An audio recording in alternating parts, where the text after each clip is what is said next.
Students in Montgomery County Public Schools return to class in the fall. Cell phones will likely be off limits for the entire school day. The biggest change affects high school students. Previously, they were allowed to use their phones when they weren't in class. News 4's Aimee breaks down the changes and has reaction from students and parents.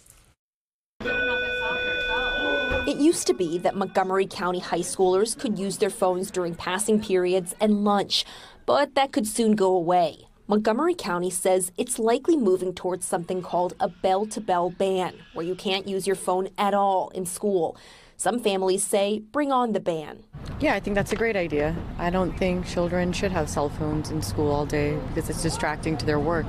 I think cell phones are generally not good for kids' mental health, and it's a distraction from learning.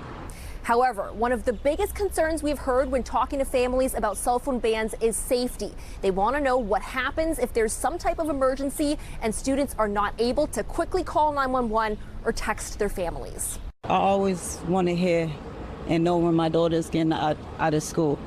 So, no, it's a no. I don't think they're safe at all. I have texted my parents in between classes saying like, hey, I left something at home, can you drop it off? My Chromebook one day, Dad had to drop that off for me. Yesterday, Montgomery County school leaders told the county council they hope the cell phone ban will encourage kids to talk to each other more. And it's going to be hard for our kids. The word that was often used through a lot of this research was an addiction to technology. And I don't want to undersell that. That's a real thing. Nearly all of our local school systems already have a bell-to-bell ban in place. The exceptions are Charles, Anne Arundel, and St. Mary's County, which still allow high schoolers to use phones during lunch. In elementary school, I don't see the need for a phone, but I am a rising sixth grader, and I can see how, middle schoolers might want to get into contact with their parents. I also don't understand how they would enforce it during lunch, because my school has an open lunch policy.